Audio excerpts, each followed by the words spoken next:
देखो रिकॉर्डिंग का मैसेज क्या और स्क्रीन शेयर है।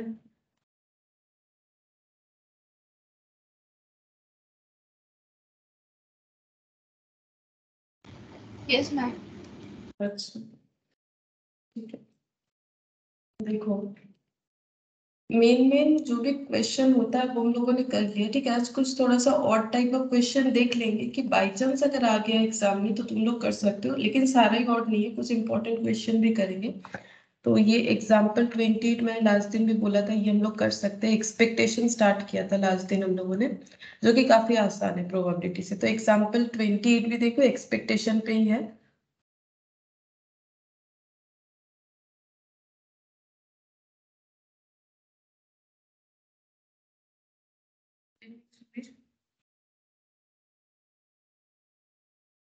Good evening ma'am.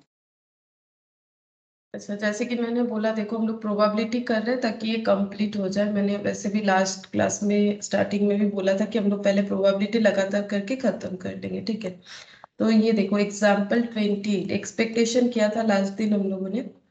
एग्जाम्पल 28 ये भी एक्सपेक्टेशन का ही क्वेश्चन है। बोला है कि random variable has the following probability distribution.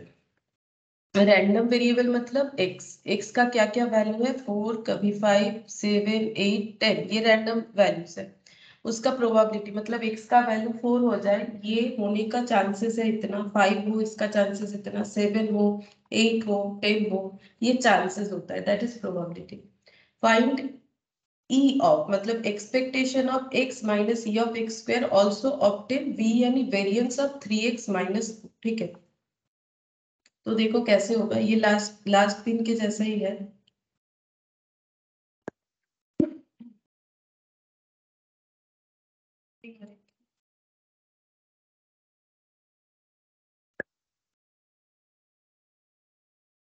Good evening हरित्री।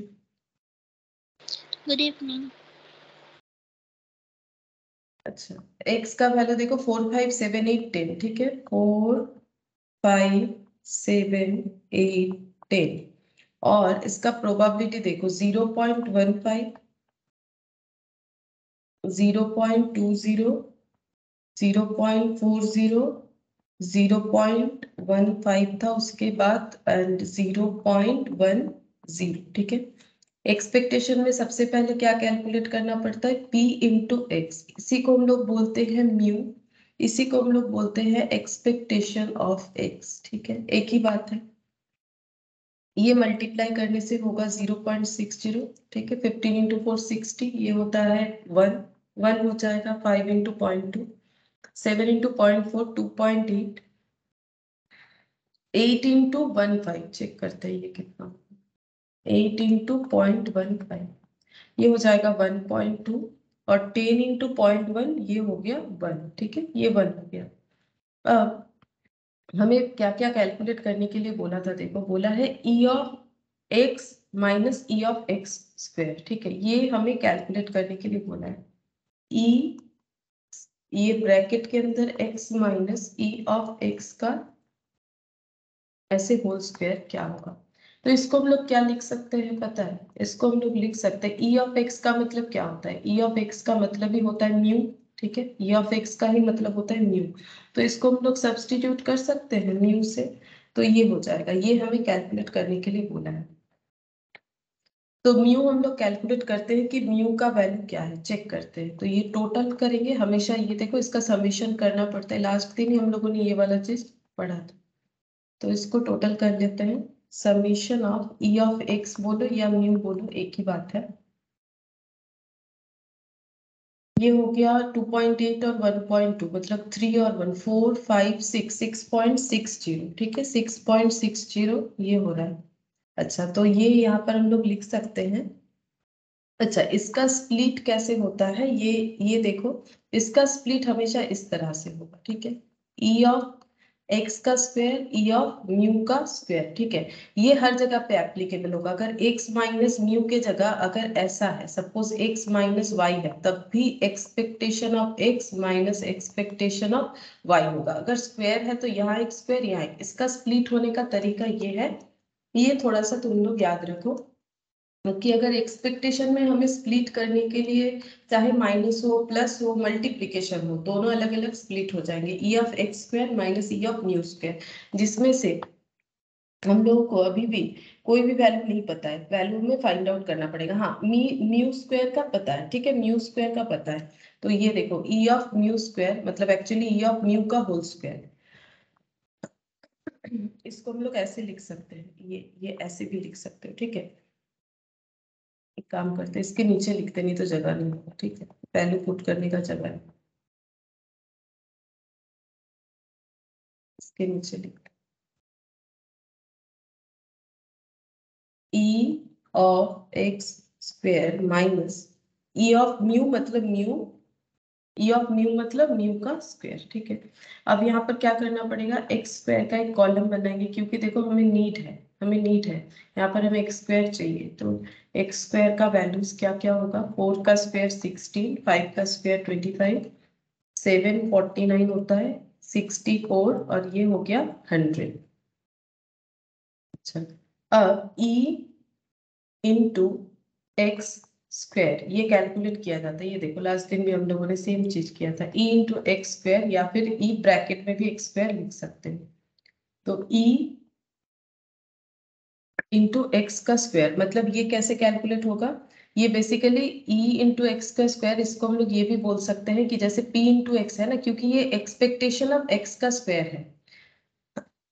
जैसे एक्सपेक्टेशन ऑफ एक्स का मतलब म्यू होता है, वैसे ही एक्सपेक्टेशन ऑफ एक्स का स्क्वायर का मतलब क्या हो जाएगा, p इंटू एक्स स्क्वायर, ये होता है प्रोबेबिलिटी ऑफ एक्स और ये होता है प्रोबेबिलिटी ऑफ एक्स का स्क्वायर, कि एक्स का वैल्यू 16 आएगा, एक्स स्क्वायर का वैल्यू 16 होगा, इसका प्रोबेबिलिटी अगर 0.15 है तो उसका वैल्यूज कितना होगा, यानी 16 इंटू 0.15, ठीक है, 0.15, तो 2.4, ठीक है, 2.4।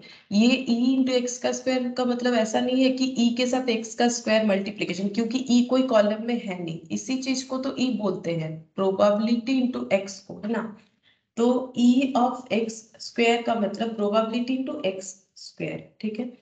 तो 0.20 इंटू 25,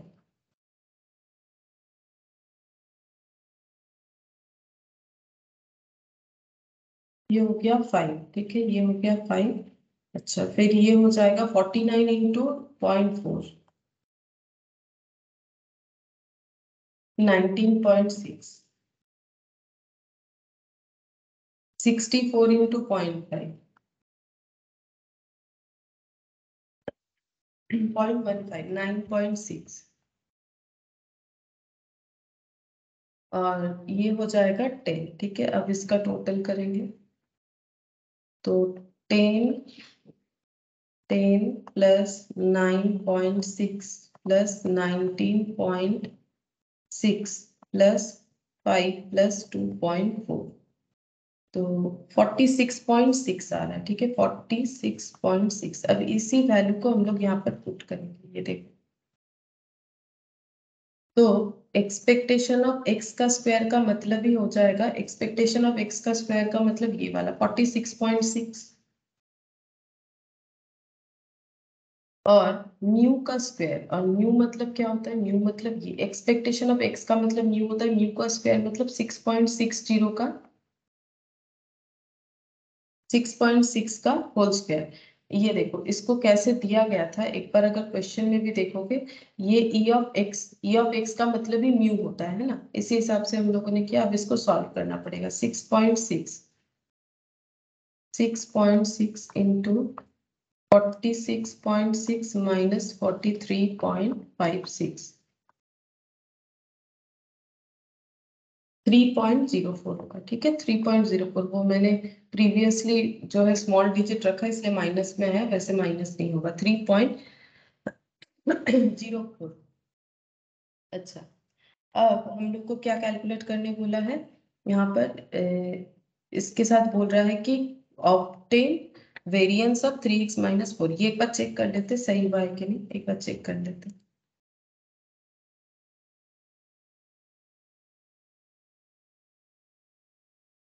ये रहा 3.04, ठीक है। अब हमें वेरिएंस का कैलकुलेशन करने के लिए बोला है, तो वेरिएंस ऑफ 3x-4, तो देखो v ऑफ 3x-4 कितना होगा, ये हमें पूछा गया है। तो वेरिएंस का फॉर्मूला हम लोग का क्या होता है, स्टैंडर्ड डेविएशन इक्वल टू होता है रूट ऑफ वेरिएंस, ठीक है। ये हम लोग जो भी प्रीवियस टॉपिक है वहां पर देखे थे कि स्टैंडर्ड डेविएशन का मतलब होता है रूट ओवर ऑफ वेरिएंस, ठीक है। और इसको हम लोग डिनोट करते हैं सिग्मा से। हमें वेरिएंस फाइंड आउट करने बोला है 3x-4 का। मतलब अगर हम लोग, ये एक लीनियर इक्वेशन है 3x-4, इसको अगर हम लोग y में असाइन करते हैं तो y इक्वल टू 3x-4 होगा, ठीक है। और इसका फॉर्मेट कैसे माना जाता है लीनियर इक्वेशन का, y equal to a plus bx। अगर इसके साथ कंपेयर करते हैं तो ये ऐसे लिख सकते हैं, ठीक है। तो जहां पर a हो गया -4, b हो गया +3। अब इसका क्या जरूरत होता है, क्योंकि स्टैंडर्ड डेविएशन का एक फॉर्मूला है S D of Y equal to mod of S D of x, ठीक है। ये हम लोग जब मेजर्स ऑफ डिस्पर्सन करते हैं तब ये वाला फॉर्मूला हम लोगों ने देखा है, ठीक है। तो जिन लोग का हो गया है उन लोग को प्रॉब्लम नहीं होगा, जिन लोगों का नहीं हुआ है अगर कभी सुने हो तो ठीक है, नहीं है तो जब होगा तो समझ जाओगे। यहाँ पर एक वेरिएंस दे दिया है तो हम लोग कैलकुलेट कर रहे हैं, बाकी यहाँ वेरिएंस का कोई नॉर्मली जरूरत नहीं होता है प्रोबेबिलिटी में, अब यहाँ बोला है तो हम लोग कैलकुलेट कर रहे हैं। तो standard division of y equal to mod of b into standard division of x, ठीक है, ये फॉर्मूला होता है। तो स्टैंडर्ड डिवीजन ऑफ y, यहाँ पर मॉड ऑफ b का वैल्यू कितना है 3, +3 मॉड में जाएगा +3, और standard division of x, S D of x का वैल्यू कितना होगा ये हमें देखना पड़ेगा, ठीक है। एस डी ऑफ x कितना होगा, तो ये देखो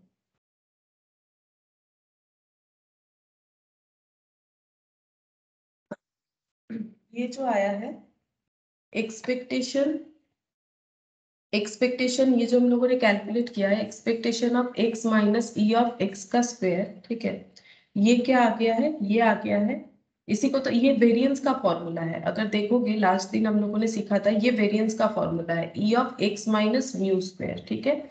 ई of x minus mu square, ये वेरिएंस का फॉर्मूला है। तो ये एक्चुअली अगर हम लोग देखें तो ये क्या निकल के आया है, ये आया है वेरिएंस, ठीक है। इसको हम लोग लिख सकते हैं वेरिएंस, और क्योंकि यहाँ पर x है तो ये वेरिएंस ऑफ x है। ये देखो लास्ट दिन हम लोगों ने किया था ना, ये वेरिएंस ऑफ x है क्योंकि यहाँ पर x लिखा हुआ है, ये वाला x लिखा हुआ है, तो ये है वेरिएंस ऑफ x, ठीक है।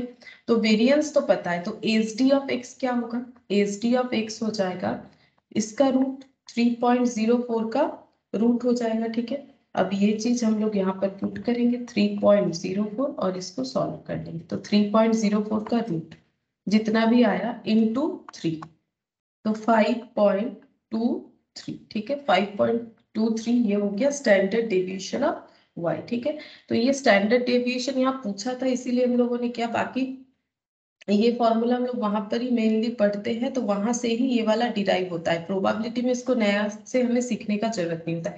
प्रोबेबिलिटी में जो वेरिएंस का फॉर्मूला हमें सीखना पड़ता है वो ये वाला है ई of x minus mu square, ये देख ये वाला x माइनस म्यू स्क्वायर, ये वाला जो है ये वेरिएंस का फॉर्मूला है।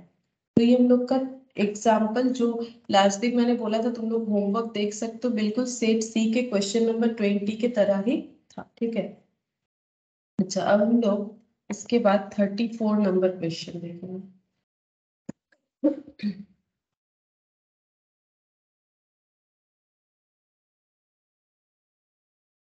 ये वाला काफी आसान सा क्वेश्चन है। यहाँ पर बोल दिया रैंडम वेरिएबल x दे दिया है, प्रोबेबिलिटी ऑफ x दे दिया है, हमें अलग अलग चीज फाइंड आउट करने बोला है। लाइक k का वैल्यू क्या होगा, p अगर x लेस देन 3 है तो क्या होगा, x greater than equal to 4 है तो क्या होगा, अगर इतना है तो p यानी प्रोबेबिलिटी। तो सबसे पहले k फाइंड आउट करते हैं। तो देखो रैंडम वेरिएबल क्या क्या दे रखा है,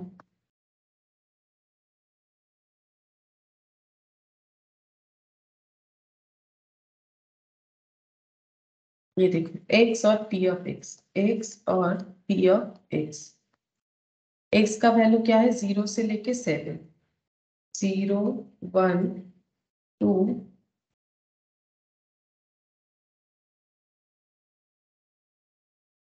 5 6 7 और प्रोबेबिलिटी ऑफ x देखो 0 2k 3k k 0 2k 3k k ये सब तो क्वेश्चन में दे ही रखा है 2k k स्क्वायर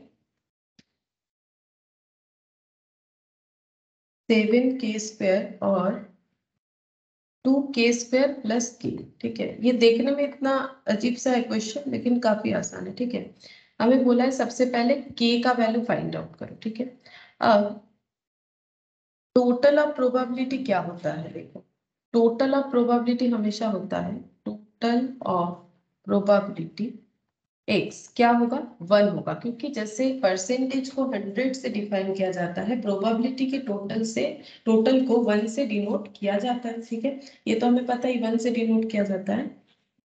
अब इसका मतलब ये जितने भी प्रोबेबिलिटी है, जैसे x का वैल्यू 0 होने का प्रोबेबिलिटी 0 है, x का वैल्यू 1 होने का प्रोबेबिलिटी 2k है, x का वैल्यू 2 होने का प्रोबेबिलिटी 3k है, x का वैल्यू 3 होने का प्रोबेबिलिटी k है, x का वैल्यू 4 होने का प्रोबेबिलिटी 2k है, x का वैल्यू यहाँ पर 5 होने का प्रोबेबिलिटी k स्क्वायर है, इसके अलावा 6 होने का प्रोबेबिलिटी 7k स्क्वायर है and 2k plus K square है, 2k square plus k equal to फिर क्या हो जाएगा 1, क्योंकि टोटल ऑफ प्रोबेबिलिटी 1 होता है। अब हम लोग इसको सॉल्व करेंगे, अगर इसको हम लोग टोटल करते हैं तो 2 + 3 5 + 1 6, ठीक है, 6 + 1 7, 3 2 5 6 6 और यहाँ पर 7 8 8 + 1 9k हो गया और ये k square 7k square 2k square मतलब 7 + 1 8 9 10। ठीक है, ये हो गया 10k स्क्वायर इक्वल 1। अब हम लोग को इसको सॉल्व करना पड़ेगा, तो हम लोग इसको मिडिल टर्म फैक्टर करके कर सकते हैं। ठीक है, अब ये 10 को देखो ऐसे हम लोग सॉल्व कर सकते हैं, तो 10 - 1 देखते हैं ऐसा होता है कि नहीं। 10 - 1 plus 10k minus k plus 1 equal to 0। 10k common ले लो, k प्लस 1।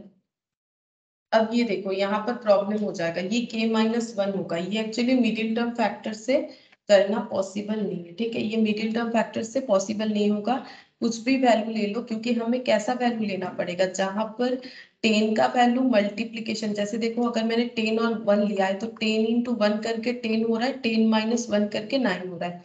तो हमें ऐसा ही वैल्यूज लेना है जहां पर मल्टीप्लाई करने से 10 आए वो दो वैल्यूज और प्लस या माइनस करने से 9 आए, लेकिन यहाँ नहीं हो रहा है बिकॉज कॉमन नहीं ले पाएंगे, एक प्लस के फैक्टर में आ रहा है, एक माइनस के फैक्टर में आ रहा है, तो ये मिडिल टर्म फैक्टर से पॉसिबल नहीं है।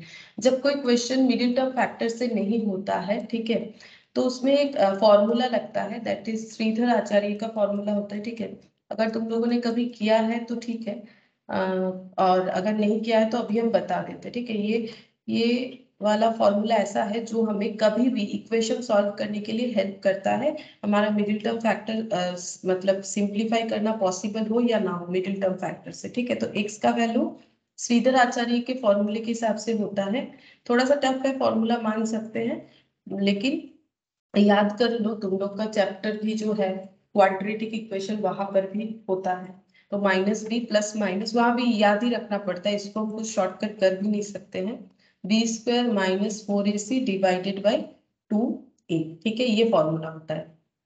अब ए कैसे समझेंगे, सिंपल तरीका है, ये है क्वाड्रेटिक इक्वेशन, मतलब जहां पर पावर इक्वेशन का 2 है, यानी x का प्रोबेबल वेरिएबल 2 होगा, यहाँ मतलब 2 होगा। ठीक है, मतलब 2 वैल्यूज होंगे। अब यहाँ पर x के जगह k है, बस इतना ही फर्क है, बट ये जनरल फॉर्मूला है, इसको तुम लोग x के जगह यहाँ पर k लिख सकते हैं। तो ये फॉर्मूला बन गया ax² plus bx plus c equal to 0। तो यहाँ पर अगर देखें तो ये a है, इसके साथ कंपेयर करेंगे, ये b है और ये वाला c है, c का वैल्यू -1 है, b का वैल्यू +9 है, a का वैल्यू +10 है। बस यहाँ पुट करेंगे तो आंसर मिल जाएगा, क्योंकि हमारा नॉर्मल तरीके से सॉल्व नहीं हुआ। तो माइनस ऑफ b, तो माइनस ऑफ +9 प्लस माइनस होगा √9 का स्क्वायर -4 × 10 × -1। और 2 इंटू ए का मतलब 10, ठीक है। अब इसको हम लोग सॉल्व करके देख सकते हैं। तो -9 plus minus root over of 81 प्लस 40 20 हो गया। -9 plus minus root over of, ये हो जाता है, अच्छा यहाँ माइनस बी था, माइनस बी ठीक है। 9 स्क्वायर और ये हो गया 81 प्लस 40, ये टोटल हो जाएगा मेरा 121, ठीक है। 121 डिवाइडेड बाई 20।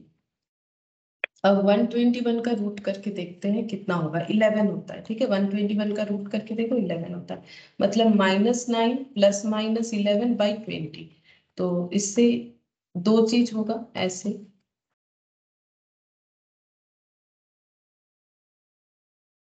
तो अगर प्लस लेते हैं देन आंसर हो जाएगा 2/20, और अगर माइनस लेते हैं तो आंसर हो जाएगा 20/20 यानी -1, और यहाँ पर हो गया 1/10, ठीक है।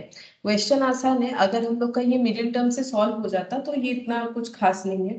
ये टोटल करने पे 1 आ रहा है क्योंकि प्रोबेबिलिटी टोटल 1 होता है। यहाँ से हम लोग के सॉल्व कर सकते हैं बिकॉज हमें के सॉल्व करने के लिए बोला था। तो के का वैल्यू अब 2 आ गया, एक 1/10 और एक -1। तो k का वैल्यू आया 1/10 एंड -1। तो हम लोग का आंसर हमेशा k का वैल्यू 1/10 यानी पॉजिटिव ही होना चाहिए। क्यों? अगर k का वैल्यू माइनस हो जाता है, सोचो, तो ये हो जाएगा माइनस, मतलब प्रोबेबिलिटी कि x का वैल्यू 1 हो उसका चांसेस है -2। प्रोबेबिलिटी कभी नेगेटिव वैल्यू में नहीं आ सकता है, किसी चीज का चांसेस कभी नेगेटिव नहीं हो सकता है, ठीक है। कि -2 चांसेस है, चांसेस हमेशा पॉजिटिव में आंसर होता है। तो इसीलिए k का जो आंसर है वो 1/10 होगा, -1 नहीं होगा। ये के का आंसर हो गया। नेक्स्ट यहाँ पर बोला है p का वैल्यू लेस देन 3 होगा, इस मतलब p लेस देन 3 होगा, इसको सॉल्व करने के लिए बोला है। तो ये कैसे होगा देखो, p p of x less than 3, probability जब x का वैल्यू लेस देन 3, x का वैल्यू लेस देन 3 मतलब x equal 0, x equal 1, x equal 2, ठीक है। 3 नहीं होगा क्योंकि लेस देन 3 होगा। हमें बोला है प्रोबेबिलिटी क्या है जब x का वैल्यू लेस देन 3 होगा। तो x का वैल्यू लेस देन 3 का मतलब x का वैल्यू लेस देन 0 हो सकता है, या फिर, क्योंकि या फिर है तो इसलिए प्लस होगा, मतलब ये केस भी होगा, ये वाला केस भी होगा, ये वाला केस भी होगा। जब तीनों केसेस ऑप्शंस में है हमारे लिए तो वो प्लस में डिनोट होगा, ठीक है। अब x का वैल्यू 0 हो जाए, इसका प्रोबेबिलिटी देखो 0 है, यहाँ से देख के बोल सकते हैं प्रोबेबिलिटी कि x का वैल्यू 0 हो जाए, वो तो 0 है। x का वैल्यू 1 हो जाए, इसका प्रोबेबिलिटी है 2k, और 2 हो जाए 3k है, ठीक है। तो ये हो गया +2k, वैल्यूज बस देख के लिखना है, +3k, तो टोटल हो गया 5k, ठीक है। और k का वैल्यू हम लोग पहले ही फाइंड आउट कर चुके, 1/10 यानी ये हाफ हो गया, यानी 0.50 हो गया। बस थर्ड नंबर पे देखो, बोला है कि x का value greater than equal to 4, probability कि x का value greater than equal to 4 हो तो क्या क्या होने से होगा। तो ग्रेटर देन इक्वल टू 4 मतलब x का वैल्यू 4 हो सकता है, या फिर x का वैल्यू 5 हो सकता है, या फिर x का वैल्यू कहाँ तक जाएगा, जहां तक हमें क्वेश्चन दे रखा है 7 तक जा सकते हैं, ठीक है। ग्रेटर देन इक्वल टू 4 तो 4 हो सकता है, 5 हो सकता है, 6 हो सकता है, या फिर 7 हो सकता है, ठीक है। तो अगर x का वैल्यू 4 होता है, ये देखो x का वैल्यू 4 होता है तो उसका वैल्यू 2k, हम यहाँ से देख लेना ताकि मुझे पेज चेंज करना ना पड़े बार बार। और 5 होने से k स्क्वायर 7k स्क्वायर, ये हो गया k स्क्वायर, ये हो गया 7k स्क्वायर, और ये हो जाएगा 2k स्क्वायर, लास्ट वाला था 2k स्क्वायर प्लस k, क्योंकि 7 तक जा सकते हैं क्योंकि x ग्रेटर देन इक्वल 4 बोला था, यानी 4 या 4 से ज्यादा, तो 4 से लेके 7 तक जहां तक हमारा वैल्यू है। तो ये हो गया 3k, 2 और 1 3k, प्लस यहाँ पर 7 8 9 10k स्क्वायर। अब वैल्यूज पुट करेंगे, 3 इंटू 1/10 प्लस 10 इंटू 1/10 इंटू 1/10, ठीक है। इसका आंसर हो जाएगा 3/10 प्लस 10 10 कैंसिल, 1/10 यानी 4/10, 4/10 मतलब 0.40, इसका आंसर आ जाएगा 0.40। फिर फोर्थ नंबर, फोर्थ नंबर में क्या बोला है फोर्थ नंबर में बोला है, मैंने सारा किया तो 1 1, अच्छा एक छूट गया क्या? नहीं ठीक है, 2 में ही था p लेस देन, अच्छा ठीक है, ठीक ही किया है, मुझे लगा मैंने कोई एक गैप कर दिया। अच्छा फोर्थ नंबर p का वैल्यू कैसे है? 2 less than equal, less than x है, इक्वल नहीं है, लेस देन x है, लेस देन इक्वल 5 है। इसका मतलब x का वैल्यू कहां से कहां तक जाएगा? 2 लेस देन x मतलब x ग्रेटर देन 2, मतलब x का वैल्यू 2 से ज्यादा होना चाहिए, ठीक है, 2 से ज्यादा होना चाहिए, और 5 या 5 से कम, मतलब 3 से लेके 5 तक होगा, इसका मतलब 3 से लेके 5 तक होगा, क्योंकि लेस देन इक्वल 5 मतलब 5 ही लास्ट लिमिट होगा, और स्टार्टिंग लिमिट जो है वो 2 से ज्यादा होना चाहिए। 2 से ज्यादा हम लोग के पास 3 अवेलेबल है, या फिर 4 अवेलेबल है, ठीक है, या फिर 5 अवेलेबल है, लेकिन 5 लास्ट लिमिट 5 या 5 तक है, ठीक है, अप टू 5 तक है तो 5 होगा। अब अगर प्रोबेबिलिटी x3 होता है तो ये प्रोबेबिलिटी k हो जाएगा 4 होने से 2k, k 4 होने से 2k, और 5 होने से k का स्क्वायर, ठीक है, 5 होने से k का स्क्वायर। अब टोटल कर लेते हैं, 3k प्लस k का स्क्वायर, वैल्यूज पुट कर देंगे। k का वैल्यू जो पहले हम लोग कैलकुलेट कर चुके थे, 1/10 इंटू 1/10, 3/10 प्लस 1/100, 30 प्लस 1, 31/100, ठीक है, 31/100, और 31/100 का मतलब 0.31, ठीक, 0.31। तो ये एमसीक्यू के लिए बोल सकते हो कि इतना बड़ा क्वेश्चन नहीं आ सकता है एक साथ, मतलब सारी चीज एक साथ हो जाएगी, पॉसिबल नहीं है, लेकिन हाँ ये कंप्लीट कर लिया हम लोगों ने। अगर ऐसा कोई क्वेश्चन के लिख के आ जाए तो उसमें घबराने का बात नहीं है, सिंपल है क्वेश्चन, हम लोग कर सकते हैं, बट हाँ इतना सारा चीज एक साथ एमसीक्यू के लिए उतना सूटेबल मुझे नहीं लगता है कि ऐसा क्वेश्चन आएगा। ठीक है, अब हम लोग चलते हैं सेट सी। सेट सी में question number 24।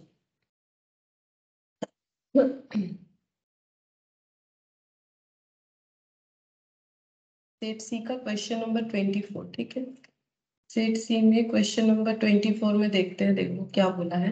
The probability distribution of a random variable is as follows, ठीक है, ये दे दिया है, वेरिएंस ऑफ एक्स कैलकुलेट करने के लिए बोला है, फिर से वेरिएंस आ गया, जो हम लोगों ने पहला क्वेश्चन किया था उस तरह से। तो कैसे होगा, देखो एक्स दे दिया है, उसका कुछ रैंडम वैल्यूज दे दिया है, और उसका प्रोबेबिलिटी बताया है, तो कैसे होगा देखो।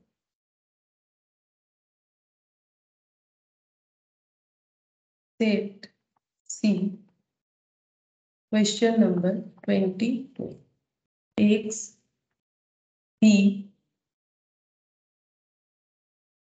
एक्स का वैल्यू है 1 1 2 4 6 और 8, ठीक है, प्रोबेबिलिटी है k 2k 3k 3k k, k 2k 3k 3k k। अब हमें बोला है वेरिएंस फाइंड आउट करने, वेरिएंस ऑफ एक्स, क्या बोला है देखो, variance of x, variance of x क्या होगा, वेरिएंस ऑफ एक्स हो जाएगा हम लोग का ई of x square minus mu, ठीक है, ये हो जाएगा, वेरिएंस का मतलब हो जाएगा ये। एक बार देख लो, ये देखो लास्ट दिन हम लोगों ने किया था, वेरिएंस का मतलब क्या होता है, वेरिएंस का मतलब होता है ई of X minus mu square. अच्छा ई ऑफ एक्स माइनस,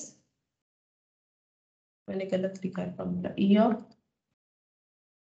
ऐसा हो जाएगा,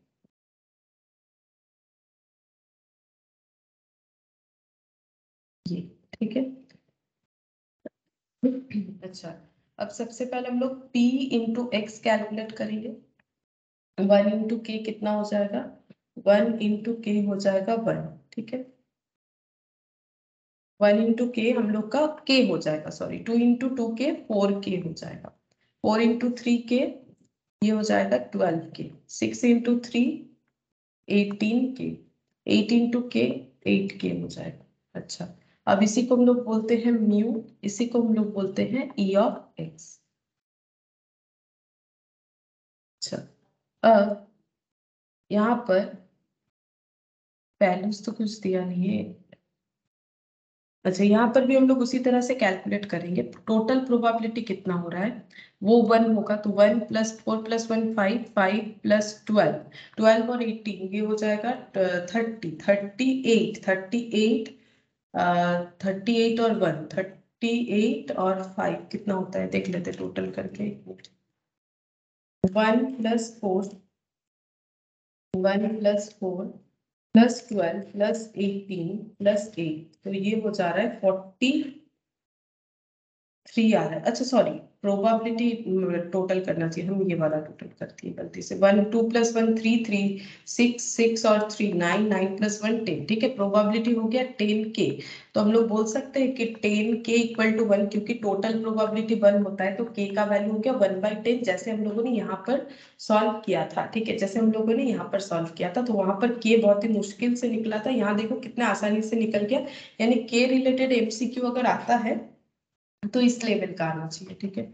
अब यहाँ पर हम लोग वैल्यूज पुट करते हैं, तो ये k के जगह कितना लिखेंगे, k के जगह 1/10, 1/10 को ना हम पॉइंट में ट्रांसफर कर लेते हैं, दैट इज 0.10, ठीक है। तो ये हो जाएगा 0.10, और ये 4 × 0.10, 4 × 0.1, तो ये हो जाएगा 0.4, ठीक है। ये हो गया 12 × 0.1, तो ये हो गया 1.2, और 18 × 0.1, तो ये हो गया 1.8, और 8 × 0.1 ये हो गया 0.8, ठीक है। ये हो गया 0.8। अब हम लोग को x का स्क्वायर कैलकुलेट करना चाहिए। x का स्क्वायर मतलब 1 का स्क्वायर 1, 2 का स्क्वायर 4, 4 का स्क्वायर 16, 6 का स्क्वायर 36, 8 का स्क्वायर 64। अब हम लोग probability into x square calculate करेंगे, ठीक है। ये होता है एक्सपेक्टेशन ऑफ x, ये होता है एक्सपेक्टेशन ऑफ x का स्क्वायर, ठीक है। तो p इंटू मतलब k × 1, तो ये हो गया k, 2k × 4 ये हो गया 8k, 3k × 16 ये हो गया 48k, 3 × 36, तो 36 × 3 ये हो जाता है 108k, 108k, 64k। अगर वैल्यूज पुट करते हैं, करना तो पड़ेगा, तो ये 0.10, अच्छा ये 0.80, और ये 4.8 हो जाएगा, 80 भी लिख सकते हैं इसमें। 108.1 मल्टीप्लाई करेंगे तो 10.8, और ये हो जाएगा 6.4, ठीक है। अब हम लोग इसका टोटल कर सकते हैं, जैसे इसका भी टोटल हमें करना चाहिए क्योंकि इसका भी नीड होगा हमें। तो 0.1 + 0.4 + 1.2 + 1.8 + 0.8, तो ये हो गया 4.3 E ऑफ x, ठीक है। और E ऑफ x का स्क्वायर कितना हो रहा है, 0.1 + 0.8 + 4.8 + 10.8 + 6.4, तो ये टोटल हो रहा है 22.9, 22.9, ठीक है। अब हमें बोला है कि वैल्यूज को, वेरिएंस को फाइंड आउट कर लें, तो E ऑफ x मतलब हो गया 4.8, ठीक है। E ऑफ x ये E ऑफ x का स्क्वायर होता है, ठीक है। तो E ऑफ x का स्क्वायर ये जो है ये हो जाएगा 22.9, और म्यू मतलब 4.8 का स्क्वायर, ठीक है। 8 आ रहा है कि 3 आएगा, चेक करते हैं यहाँ पर। 0.10 एक बार फिर से चेक करते हैं, ये 3 आएगा लग रहा है। 0.1 + 0.4 + 1.2 1.8 + 0.8 4.3 आएगा, ठीक है। ये 4.3 आएगा, तो यहाँ पर भी हो जाएगा 4.3 का स्क्वायर, 4.3, ठीक है। अच्छा, variance of x find out करने के लिए बोला है, तो 22.9 - 4.3, 22.9 - 4.3 ये हो जाएगा 18.6, ठीक है। 18.6 होगा, लेकिन तुम लोग को यहाँ पर कोई आंसर नहीं दिखेगा। एक्चुअली क्या है, थोड़ा सा क्वेश्चन में चेंज होगा, ये वेरिएंस नहीं, ये होना चाहिए एसडी, ठीक है। एसडी होना चाहिए। तो वेरिएंस का फॉर्मूला तो ये होता है, और एसडी का फॉर्मूला हो जाएगा 18.6 का रूट, ठीक है, एसटी हो जाएगा इसका रूट करूँ तो आंसर आएगा 4.31। थोड़ा सा गलत है यहाँ पर क्वेश्चन, ठीक है, उसको ठीक करना पड़ेगा। ये 4.1 तुम लोग को दिख रहा होगा, यही वाला ऑप्शन बी ही आंसर होगा, वो एक्चुअली मिस प्रिंट है क्वेश्चन में थोड़ा, ठीक है। तो ये 4 पॉइंट कितना होगा 31, और ये ऑप्शन बी हम लोग का आंसर होगा। एक्चुअली यहाँ पर वेरिएंस पूछेगा तो उस हिसाब से ऑप्शंस होने चाहिए थे, नहीं है, तो एक्चुअली वो स्टैंडर्ड डिवीजन पूछ रहा था। तो एसडी मतलब होता है वेरिएंस का रूट, ठीक है। तो जो भी वेरिएंस आया उसका हम लोगों ने रूट कर दिया, ठीक है। तो ये 4.31 हम लोग का आंसर हो गया। तो ये हो जाएगा 4.31, और ये थोड़ा सा मिस्टेक है, ये 4.41 नहीं, वो 4.31 ही होने वाला है, ठीक है। तो ये हो जाएगा आंसर। मैम हाँ बोलो। मैम वेरिएंस निकालने बोला है ना? हाँ वेरिएंस निकालने बोला है, वेरिएंस है। हाँ स्क्वायर होगा, 4.3 का स्क्वायर होगा। 4.3 का स्क्वायर, न्यू का स्क्वायर ना। ओ अच्छा, हाँ सॉरी सॉरी, मेरे से गलती हो गया यहाँ पर, ठीक है, ऐसे ही निकल जाएगा। ओ अच्छा, एस टी नहीं होगा, मुझे लगा ये एस टी होगा। अच्छा रुको रुको, हाँ ठीक है, इसका स्क्वायर तो लिखा है बट किया नहीं है। 22.9 और 4.3 3 का स्क्वायर, अब कितना हो रहा है माइनस करने से देखना पड़ेगा। हाँ ये आ रहा है 4.1। अच्छा हाँ है ऑप्शन, अच्छा ठीक है। थोड़ा सा पजल हो गया, चलो। यहाँ पर वेरिएंस बोला था, हाँ ठीक है, हम लोगों ने लिखा भी था, बट पता नहीं मुझे क्यों ऐसा लगा कि ये गलत है, ठीक है चलो। ये अगर इसका एसडी निकालने बोलेगा तो भी होगा, फिर इसका रूट होगा 4.41 का रूट होगा। मुझे लगा क्वेश्चन में कुछ गलत दिया हुआ है, तो इसका रूट भी हो जाएगा 2.1 अगर एसडी बोलेगा तो इसका स्क्वायर नहीं किया था। अच्छा ठीक है, अब सेट ए का क्वेश्चन करेंगे। देखो सेट ए का 53 इस टाइप का ही क्वेश्चन है एक्सपेक्टेशन का। 53 देखो यहाँ पर एक्सपेक्टेशन, देखो क्या बोला है, X and Y are random variables having expected value 4.5 2.5, मतलब E of X expected value X का, और E of Y expected value Y का, then expected value of E of X minus Y. तो जैसे मैंने बोला कि प्लस माइनस होने से हमें जस्ट स्प्लिट कर देना है, तो E of X minus E of Y होगा, ठीक है। इस हिसाब से कैलकुलेट करना है, तो E of X 4.5, E of Y 2.5, मतलब बेसिकली आंसर 2 होगा। हम दिखा देते करके, ठीक है। ये देखो 53 सेट लिख लेते क्योंकि इधर उधर से कर रहे हैं। सेट ए का question number 23, E of x है 4.5, ये क्वेश्चन ही बता रहा है बट लैंग्वेज में बता दिया है। ई ऑफ वाई है 2.5, E of X minus Y हो जाएगा, स्प्लिट कर देना है simple, E of X minus E of Y. तो ई ऑफ एक्स है 4.5 दे दिया है क्वेश्चन में, ई ऑफ वाई है 2.5, अब ये लेस करने से 2 आएगा, बस यही होगा और कुछ नहीं करना है। तो ये ए, ऑप्शन ए। अच्छा ये मैंने नंबर शायद गलत लिख लिया, 53 होगा, ठीक है 53, तो ऑप्शन ए हो जाएगा यहाँ पर, बस माइनस करना है पता चल जाएगा। अच्छा सेट सी, अब हम लोग फिर से एक बार सेट सी का क्वेश्चन नंबर 22 करेंगे।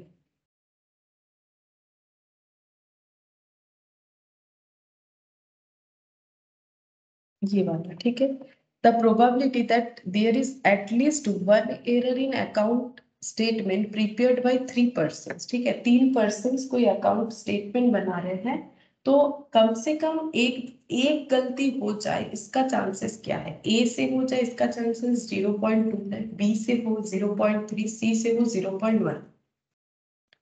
If A, B and C prepare 60, 70 and 90 such statements, then the expected number of correct statement, कितना स्टेटमेंट करेक्ट होगा, एक्सपेक्टेड जब भी बोल रहा है यानी ई कैलकुलेट करने बोल रहा है। तो हम लोग का रैंडम वैल्यूज क्या क्या है, रैंडम वैल्यूज ये है कि कितने सारे स्टेटमेंट बन रहे हैं, ये तो प्रोबेबिलिटी है, ये तो प्रोबेबिलिटी है, ये पी कॉलम में जाएगा, एक्स कॉलम में ये जाएगा कि जितने सारे स्टेटमेंट बन रहे हैं रैंडमली, ठीक है। तो रैंडमली जो स्टेटमेंट बन रहे हैं यहाँ पर करते हैं, इसको हम लोग कैसे डिनोट करेंगे, ऐसे करके लिख सकते हैं। यहाँ x लिख दिया। अब यहाँ a के थ्रू से 60, b के थ्रू से 70। अगर a b c नहीं भी लिखते हैं तो भी चलेगा। ये अपने समझने के लिए मैंने लिख दिया कि a b c तो पर्सन्स का नाम है। ये है रैंडम वेरिएबल। प्रोबेबिलिटी है कि एक a से कम एक गलती हो जाए 0.2, नेक्स्ट से 0.3 और लास्ट वाले से 0.1। ठीक है, तो हम लोग को पूछा क्या है कि expected number of correct statement, correct का एक्सपेक्टेशन पूछा। ये तो रॉन्ग का एक्सपेक्टेशन है 0.2, 0.3, 0.1। प्रोबेबिलिटी ऑफ क्या है, probability of at least one error है। Probability of at least one error है। हम लोग अभी कैलकुलेट करेंगे प्रोबेबिलिटी ऑफ करेक्ट। ठीक है, क्योंकि क्वेश्चन में करेक्ट पूछा है। अगर इस रॉन्ग का मतलब एरर का एक्सपेक्टेशन पूछता तो डायरेक्ट मल्टीप्लाई करने से हो जाता। तो करेक्ट होने का चांसेस क्या है, अगर 0.2 चांसेस है कि रॉन्ग हो तो करेक्ट हो जाएगा। प्रोबेबिलिटी टोटल 1 होता है 0.8। 0.3 अगर एरर होने का चांसेस है, करेक्ट होने का चांसेस 0.7। 0.1 है तो 0.9 होगा। तो एक्सपेक्टेशन कैलकुलेट करने बोला है x का, और लेकिन हमें बोला है सही का, सही मतलब करेक्ट होने का एक्सपेक्टेशन।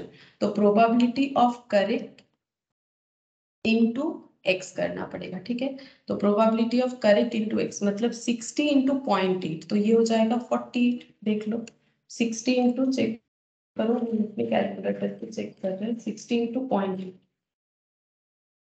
48 हो जाएगा। 70 इंटू 0.7, 70 इंटू 0.7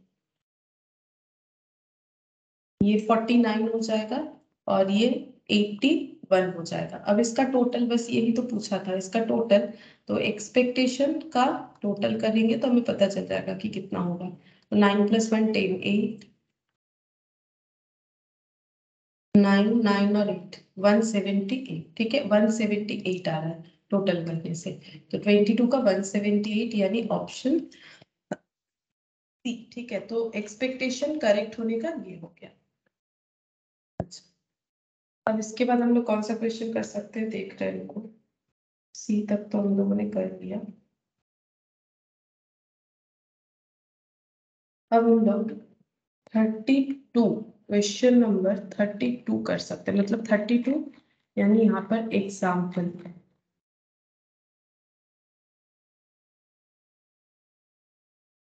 ये वाला। ठीक है, a number is selected at random from a set containing the first 100 natural numbers, and another number is selected at random from another set containing first 200 natural numbers। तो हम लोगों को सिलेक्ट करना है, एक सेट है जहां पर 100 नेचुरल नंबर्स है। ठीक है, और एक सेट है जहां पर 200 नेचुरल नंबर्स है। वहां से मतलब कुछ नेचुरल नंबर्स का सेट है, वहां से हमें फर्स्ट 100 और फर्स्ट 200 नेचुरल नंबर्स को सिलेक्ट करना है। What is the expected value of the product. अगर हम लोग इसको प्रोडक्ट करते हैं मतलब मल्टीप्लाई करते हैं प्रोबेबिलिटी एंड रैंडम वेरिएबल्स को, तो एक्सपेक्टेड वैल्यू क्या होगा। ठीक है, तो ये कैसे कैलकुलेट होगा, देखो।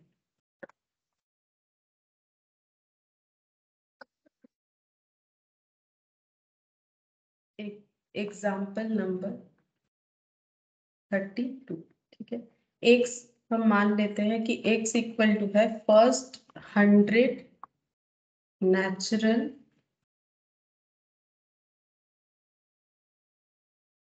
नंबर्स। ठीक है, y मान लेते हैं कि फर्स्ट 200 नेचुरल नंबर्स। ऐसा क्यों किया, क्योंकि हमें दो अलग अलग मिला है। नंबर सिलेक्ट करना है, एक नंबर सिलेक्ट करना है रैंडम फ्रॉम ए सेट जहां पर फर्स्ट 100 नेचुरल नंबर्स। तो x वो सेट है जहां पर फर्स्ट 100 नेचुरल नंबर्स है, और फिर दूसरा नंबर सिलेक्ट करना है ऐसे सेट से जहां पर 200 नेचुरल नंबर्स है। तो एक सेट को मैंने x नाम दे दिया, दूसरे सेट को मैंने y नाम दे दिया। ठीक है, अब हमें पूछा है कि expected value of the product. तो what is the expected value of the product, product करना है मतलब इसका प्रोडक्ट करना है। Expected value of the product, इसका प्रोडक्ट करेंगे तो इसका एक्सपेक्टेड वैल्यू क्या है। जैसे कि मैंने बोला कि एक्सपेक्टेड वैल्यू पे प्रोडक्ट यानी मल्टीप्लाई करो, प्लस करो, माइनस करो, ये स्प्लिट हो जाता है। तो यहाँ पर भी स्प्लिट हो जाएगा, E of x into E of y हो जाएगा। ठीक है, तो हम लोग कैसे कैलकुलेट करेंगे, पहले एक्स का कैलकुलेट करते हैं। एक्स का रैंडम वैल्यूज, प्रोबेबिलिटी और प्रोबेबिलिटी इनटू एक्स यानी ई ऑफ एक्स।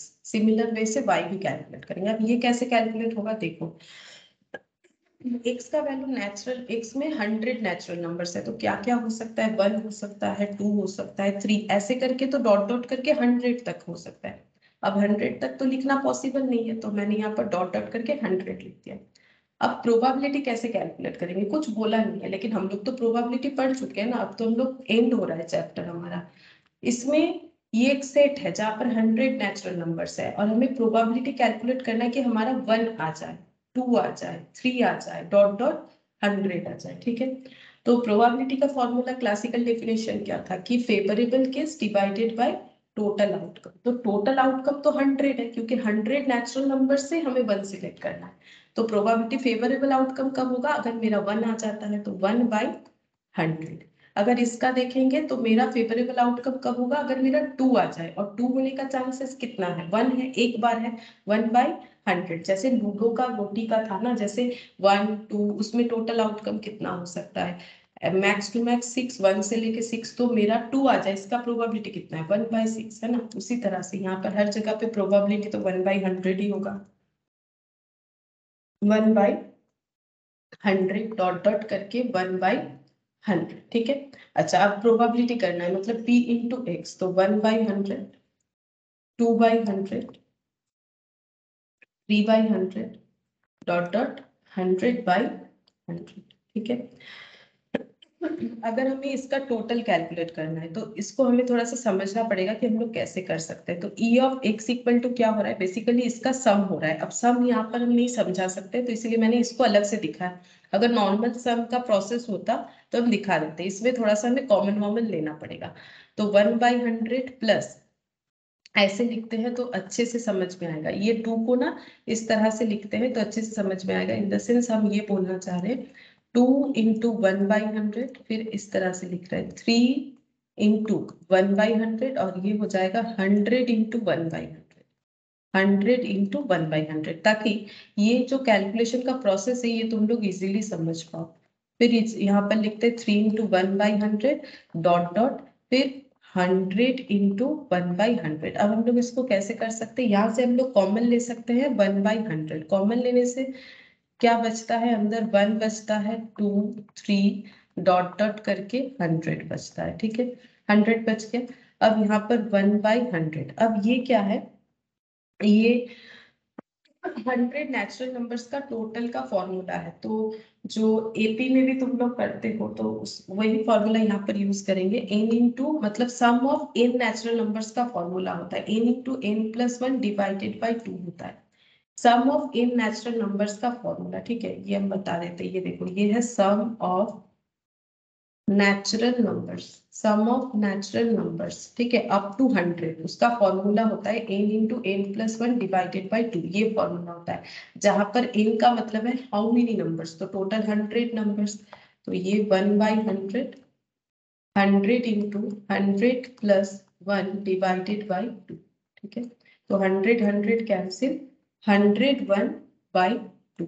ठीक है, 101/2, ये हम लोग का एक्सपेक्टेशन ऑफ एक्स आया। ठीक है, एक्सपेक्टेशन ऑफ एक्स आया। इसी तरह से एक्सपेक्टेशन ऑफ वाई भी कैलकुलेट करना पड़ेगा, लेकिन ये सब क्वेश्चन एमसीक्यू के लिए उतना प्रेफरेबल नहीं है क्योंकि इतना बड़ा बड़ा क्वेश्चन का एमसीक्यू नहीं होता है। फिर भी अगर थोड़ा सा नॉलेज रहेगा, बाई चांस किसी और तरीके से मिक्सड अप करके आता है तो तुम लोग कर पाओगे। ठीक है, तो फिर y का भी कैलकुलेट करना पड़ेगा सेम उसी तरीके से। तो 1 2 3, डॉट डॉट, इसमें भी 3 तक लिया मैंने, फिर डॉट डॉट 200 कर दिया। प्रोबेबिलिटी 1 आने का 1/200, यहाँ 200 है टोटल सैंपल स्पेस, 2 आने का 1/200, 3 आने का भी 1/200, डॉट डॉट 200 आने का 1/200। अब यहाँ पर p इंटू वाई यानी expectation of y, 1 into 1/200, 2 into 1/200, 3 into 1/200, dot dot 200 into 1/200। इसको भी हमें टोटल करके दिखाना पड़ेगा, एक्सपेक्टेशन ऑफ y। तो कैसे टोटल होगा, यहाँ पर भी सिमिलर तरीके से अगर ये सब हम लोग टोटल लिखते हैं तो 1/200 कॉमन आ जाएगा, 1 + 2 + 3 प्लस डॉट डॉट करके 200, ऐसे होगा 1/200 तो फिर से वही same formula n into n plus one divided by two. n का वैल्यू है 200, ठीक है। 200 इंटू 200 प्लस 1/2, क्योंकि n का मतलब होता है हाउ मेनी नंबर्स, ठीक है। तो टोटल 200 नेचुरल नंबर्स, तो 201 डिवाइडेड बाई 200, ये कैलकुलेट होके आ गया। अब हमें पूछा था बताओ प्रोडक्ट ऑफ द एक्सपेक्टेशन क्या होगा। तो expectation of x into expectation of y, 101/100 कितना था, 101/2। अच्छा 101/2 था, 101/2 इंटू 201 बाई, यहाँ पर ये 2 हो जाएगा, मैंने गलती से 200 लिख दिया, 201/2, ठीक है। अच्छा अब इसको मल्टीप्लाई करते, ये 4 हो गया, 101 और 201, 101 इंटू 201, इसका टोटल होता है 20,301 डिवाइडेड बाई 4 कर लेते हैं, देखते किस में आंसर है। 20,301 divided by 4, 5075.25 5075.25 चेक करते हैं आंसर। हाँ 5075.25, ठीक है। तो देखो एकदम नहीं आएगा ऐसा गारंटी तो हम नहीं ले सकते, लेकिन एमसीक्यू में इतना बड़ा बड़ा क्वेश्चन नहीं आता है, ठीक है। फिर भी अगर कभी भी आ जाए कि मान लो 100 के जगह कुछ छोटा मोटा सैंपल स्पेस दे दिया तो भी इस तरह से होगा। ये करवाने का मेरा एक ही मतलब रीजन था कि अगर मान लो ये 100 के जगह 1 से 6 तक ले लिया तब तो तुम लोग को पूरा करना पड़ेगा, तब कर सकते हो, या फिर 1 से 4 तक लिया तब इसी तरह से होगा, ठीक है। अभी इतना डॉट डॉट करके इतना सारा ये सब चीज आने का चांसेस कम है, ठीक है। फिर देखो नेक्स्ट हम लोग कौन सा कर सकते हैं, सेट बी का क्वेश्चन नंबर 22 करेंगे।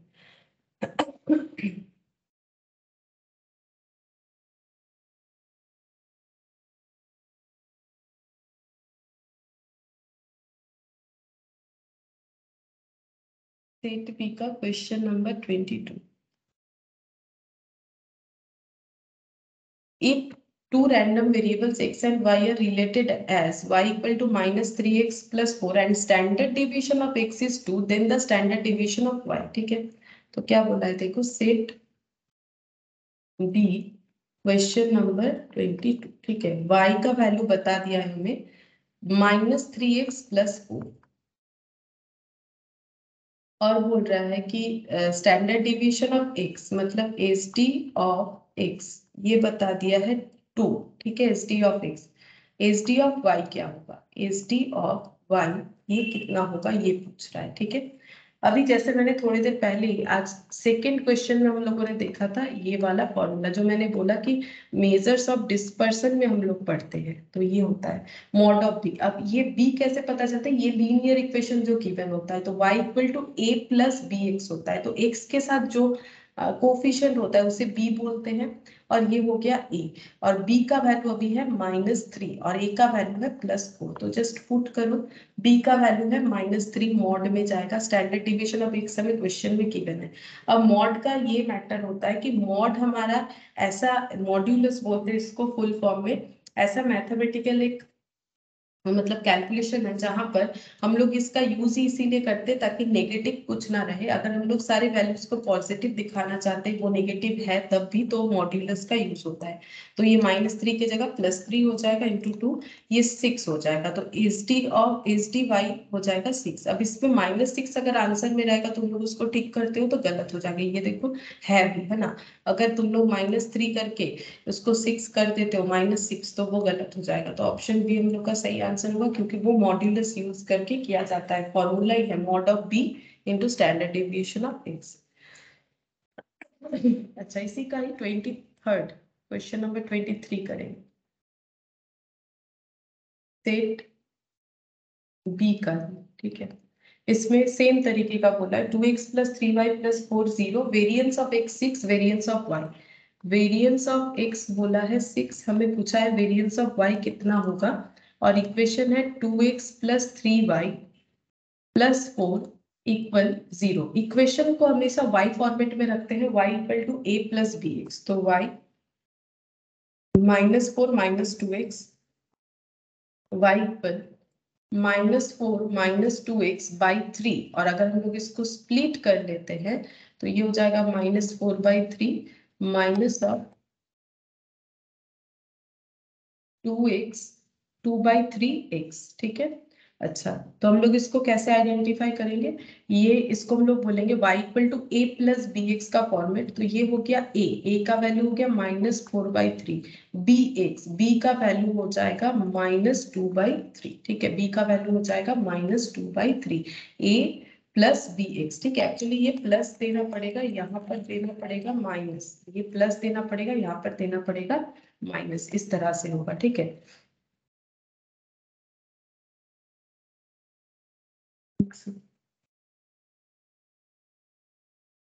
हाँ, तो ये हो जाएगा। अब हम लोग को क्या करना है, वही फॉर्मूला सेम वही वाला अप्लाई करेंगे। देखो क्या हो जाएगा, H D of Y equal to क्या होता है, H D of Y equal to होता है H D of Y equal to होता है mod of b into H D of x, ठीक है। अब स्टैंडर्ड डेविएशन, हमें वेरिएंस ऑफ एक्स बोला है 6, तो वेरिएंस होता है, स्टैंडर्ड डेविएशन में ट्रांसफर करेंगे तो रूट होगा, क्योंकि वेरिएंस इक्वल टू होता है root over of H D, है ना।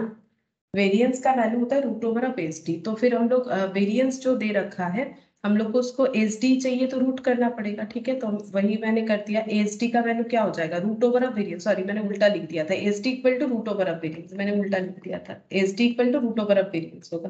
तो H D equal to root over of variance, mod of b हो जाएगा -2/3, तो यहाँ से H D of y calculate होके आ जाएगा।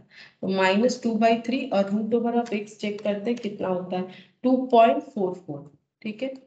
2.449 ऐसा आ रहा है, इंटू 2 डिवाइडेड बाई 3। जी देखो, इस तरह से कैलकुलेटर में हमें करना चाहिए, यहाँ पर 6 और यहाँ पर रूट लगा दिया, जितना भी आया इंटू 2 डिवाइडेड बाई 3 डायरेक्टली करो तो 1.63 आ रहा है।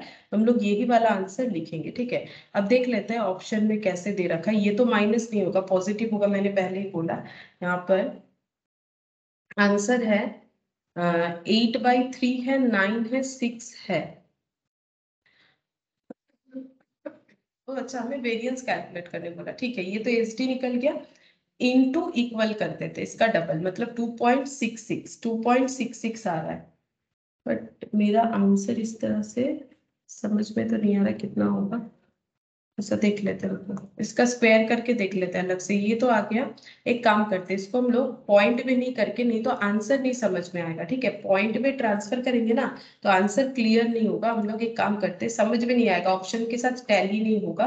अगर ऐसा इतना सारा अप्रोक्सीमेशन आ जाता है ना, तो हम लोग इस तरह से करते हैं, -2/3, ये माइनस तो रहेगा नहीं, मॉड से आउट हो जाएगा, into root over of x मैंने ऐसे ही रख दिया।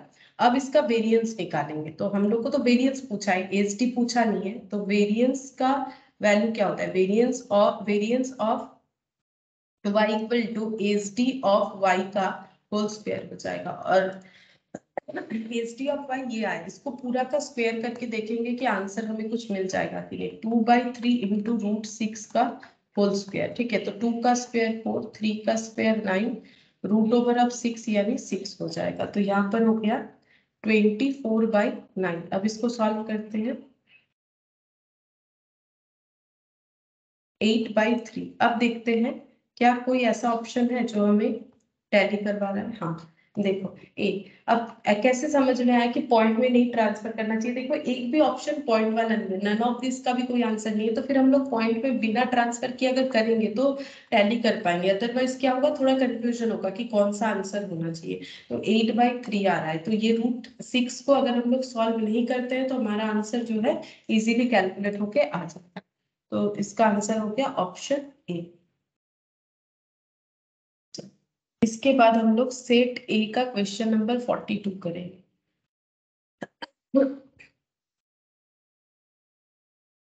सेट ए का question number 42,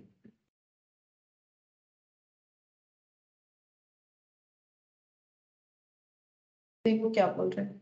If random variables x assumes the values x1, x2, x3, x4 with corresponding probabilities p1, p2, p3, then expected value of x। Simple, तो हमें x random variables में x का value क्या क्या दे रखा है, x1 से लेके x4 तक, ठीक है। x1, x2, x3, x4, और ये सब का प्रोबेबिलिटी क्या बोल रखा है, p1, p2, p3, p4, p1, P2, P3, P4।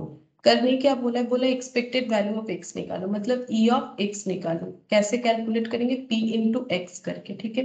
तो P इंटू एक्स मतलब x1 P1, x2 P2, x3 P3 और x4 P4 मल्टीप्लाई कर दिया।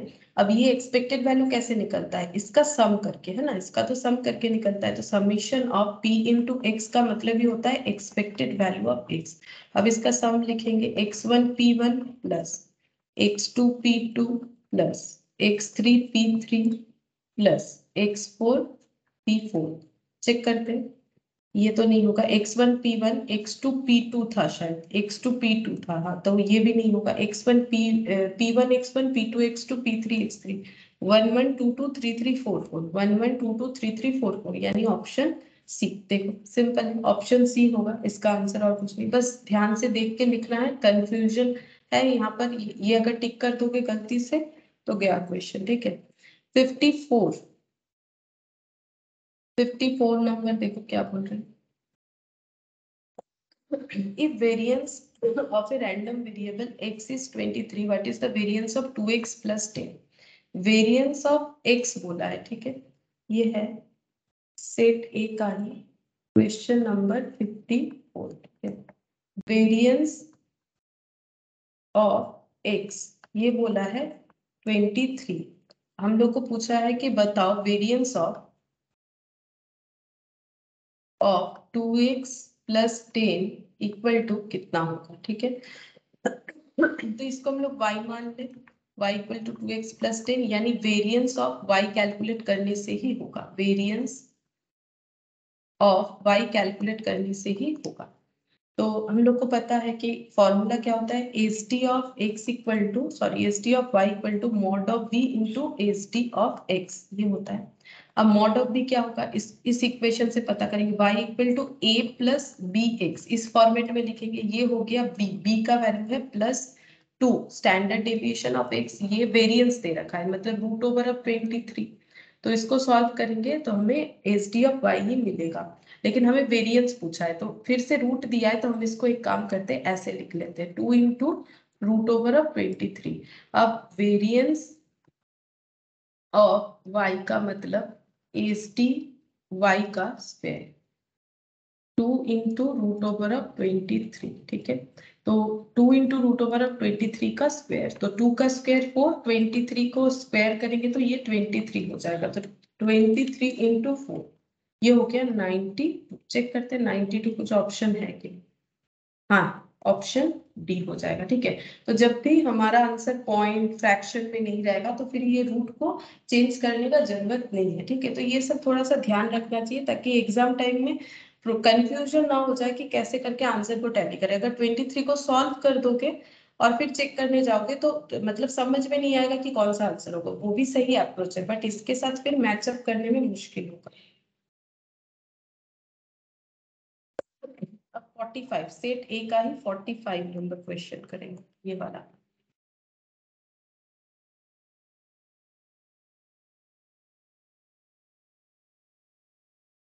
सेट ए का क्वेश्चन नंबर 45 देखो क्या बोल रहा है। If two random variables x and y related by, इस तरह से y equal to 2 minus 3x, linear equation दिया है y equal to 2 minus 3x, इस तरह से एक्स वाई रिलेटेड है लीनियर इक्वेशन के थ्रू से, S D of y is given by, तो एस डी ऑफ वाई कितना होगा, एस डी ऑफ वाई कितना होगा। तो एस डी ऑफ वाई का फॉर्मूला क्या होता है, एस डी ऑफ वाई मतलब mod of b into S D of x होता है। मॉड ऑफ बी, अब इसको y equal to a plus b x में चेंज करेंगे तो ये a हो जाएगा, ये b हो जाएगा, b का value -3 into S D of x हमारे पास नहीं है। मॉड से अगर -3 आउट होता है तो वो 3 ही रहता है। 3 into S D of x मतलब 3 एस डी ऑफ एक्स, ये आंसर होना चाहिए। देखते हैं, ये रहा, देखो 3 into S D of x मतलब ऑप्शन बी हो जाएगा, ठीक है, ऑप्शन बी। अच्छा, इसके बाद सेट ए का ही क्वेश्चन नंबर 44 ये बाकी है, ये करते हैं। देखो बोल रहा है कि variance of a random variable x is given bye, variance को किससे डिनोट करेंगे, ये तो फॉर्मूला हो गया, वेरिएंस को किससे डिनोट करेंगे। यहाँ पर देखो ये वाला ई, ये देखो वेरिएंस को कैसे डिनोट करते हैं, ई of x minus E of x का स्क्वायर इसका होल स्क्वायर ऐसे डिनोट करते हैं। अब ये कहाँ पर लिखा हुआ है ई ऑफ x माइनस ये मतलब ऑप्शन बी होगा। और इसको हम लोग थोड़ा सा चेंज करके भी लिख सकते हैं क्योंकि इसका मतलब होता है म्यू, तो ऐसे भी लिख सकते हैं। ठीक है, x माइनस म्यू का स्क्वायर x माइनस म्यू ये वाला मतलब ऑप्शन में डी हो जाएगा। ए और बी या तो ए फॉर्मेट में लिख सकते हैं या तो बी फॉर्मेट में लिख सकते हैं क्योंकि एक्सपेक्टेशन ऑफ x का स्क्वायर का मतलब ही होता है म्यू। ठीक है, ये भी म्यू होता है क्योंकि एक्सपेक्टेशन को म्यू से ही बताते हैं, चाहे एक्सपेक्टेशन ऑफ x हो चाहे एक्सपेक्टेशन ऑफ x का स्क्वायर हो, बात एक ही है। ठीक है, तो ये ई of x minus E of x square ये हम लोग लास्ट टाइम किए थे, आज इस पे क्वेश्चन लिखे। तो ये अगर फॉर्मूला पता है हम लोग को याद है। अब अगर एक आंसर लिख के आ जाओगे तो वो भी गलत है क्योंकि आंसर डी होगा। ठीक है, सिर्फ ए नहीं होगा या फिर सिर्फ बी भी नहीं होगा, तो हमारा चेंज भी हमें पता होना चाहिए। ठीक है, अब करते हैं क्वेश्चन नंबर एग्जाम्पल 33 करेंगे। ठीक है, अब हम लोग करेंगे एग्जाम्पल 33।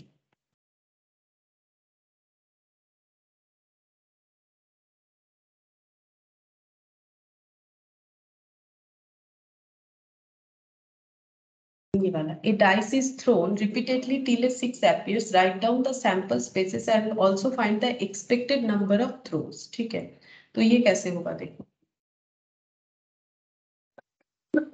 एग्जाम्पल 33 केस 1 क्या बोला है, अगर हम लोग एक डाइस को थ्रो कर रहे हैं रिपीटेडली बार बार करना है जब तक 6 ना आ जाए, write down the sample space also find the expected number of throws. ठीक है, कितने सारे थ्रो करने होंगे। अच्छा, तो क्या क्या हो सकता है, हम लोग ऐसे कर सकते हैं। ऐसा हुआ कि फर्स्ट बार हम लोगों ने थ्रो किया और 6 आ गया, ये केस हो सकता है case 1 6 appear in first throw. ठीक है, फिर केस 2 ऐसा भी हो सकता है 6 appear इन सेकेंड थ्रो मतलब पहले बार नहीं आया सेकेंड बार आ गया। केस 3 ऐसा हो सकता है 6 appear इन थर्ड थ्रो मतलब फर्स्ट बार नहीं आया सेकेंड बार नहीं आया थर्ड बार आ गया। केस 4 ये हो सकता है 6 appear इन फोर्थ थ्रो। ठीक है, मतलब फर्स्ट बार नहीं आया सेकेंड बार नहीं आया थर्ड बार नहीं आया फोर्थ बार आ गया। Case 5 6 appear in fifth throw. ठीक है, मतलब फर्स्ट सेकेंड थर्ड फोर्थ नहीं आया फिफ्थ में आया। और केस 6 क्या हो सकता है 6 appear इन सिक्स्थ थ्रो। ठीक है, सिक्स्थ नंबर थ्रो में आ गया। इतना सारा केसेस हम लोग का बन सकता है क्योंकि हमें बोला है रिपीटेडली जब तक 6 ना आ जाए। ठीक है, तो देखो यहाँ पर अगर हम लोग 6 आने का प्रोबेबिलिटी को p से डिनोट करते हैं। ठीक है, 6 appear इन फर्स्ट थ्रो अगर हम लोग इसको p से डिनोट करते हैं तो मतलब appear होने को देखो appear अगर हो जाता है उसको p से डिनोट करते हैं और नॉट appear ये हम लोग मान लेते हैं कि नॉट appear को हम लोग q से डिनोट करते हैं। तो पहला क्या हो गया फर्स्ट थ्रो में ही आ गया तो p।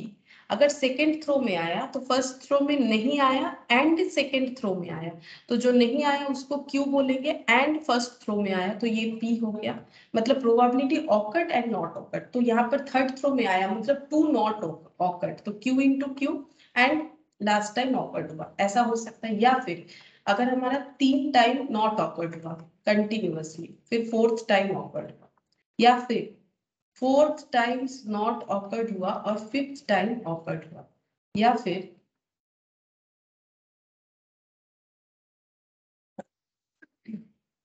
Fifth time not awkward हुआ और लास्ट टाइम ऑकर्ड हुआ। ऐसा 6 केसेस टोटल हम लोग का हो सकता है। ठीक है, ऐसा हो सकता है। अब हम लोग यहाँ पर क्या दिया है देखो, find the expected number of throws. ठीक है, एक्सपेक्टेड नंबर ऑफ थ्रोस कितना होगा ये पूछा है। अच्छा, अब ये देखो यहाँ पर एक्सपेक्टेड नंबर ऑफ थ्रोस ये होगा 1/p, हम समझाते हैं क्यों होगा देखो यहाँ पर जो इन्होंने किया है, let p be the probability, पर सोल्यूशन देखना पड़ेगा हमें। यहाँ पर क्या बोल रहा है, पी प्रोबेबिलिटी वो है जहां पर 6 मिल रहा है, जो कि मैंने बोला कि 6 ऑकर होने का प्रोबेबिलिटी को पी से डिनोट करते हैं। और क्यू, क्यू को मान लेते हैं कि and q equal to 1 minus p, q, क्योंकि क्यू का मतलब है नॉट ऑकर्ड, नॉट ऑकर्ड मतलब टोटल माइनस ऑकर्ड, तो not occurred the probability of not getting 6, इसको हम लोग क्यू से डिनोट कर रहे हैं, ठीक है। अब यहाँ पर मैंने वो शॉर्टकट में लिखा है क्योंकि हमें तो उतना लिखने का जरूरत नहीं है। तो क्योंकि 6, देखो 1/6 क्यों हुआ, क्योंकि अगर 6 आएगा तो मेरा टोटल सैंपल स्पेस होता है लूडो को गोटी थ्रो करने का 1 से लेके 6 तक, तो 6 आने का प्रोबेबिलिटी 1 है, 1/6, और नहीं आने का टोटल अगर 1 है तो 5/6 हो जाएगा, ठीक है। ये इन्होंने कैलकुलेट किया है। फिर इसके बाद यहाँ पर ना एक काफी लंबा चौड़ा कैलकुलेशंस करना पड़ेगा। जैसे प्रोबेबिलिटी 1 से लेके 6 तक हो जाएगा, फिर पी पी क्यू, ये देखो वो तो मैंने भी किया है, P P Q Q square P, ठीक है। अब इसको अगर सॉल्व करोगे ना, इसको सॉल्व करने से, ये ऐड वैड करके सॉल्व करने से 1/p आएगा, ठीक है। तो एक्सपेक्टेड वैल्यू क्या हो जाएगा यहाँ पर, ये देखो एक्सपेक्टेड वैल्यू p का वैल्यू 1/6 है, तो यहाँ पर 1/6 अगर पुट कर दोगे यहाँ पर 1 डिवाइडेड बाई 1/6, तो ये 6 आंसर आ जाएगा, ठीक है। वैसे ये क्वेश्चन आने का चांसेस काफी कम है, लेकिन आएगा तो ये 1/p कैलकुलेट करने के लिए नहीं देगा कभी भी, ठीक है। ये बेकार में अभी सीख के हमारा कोई फायदा नहीं है।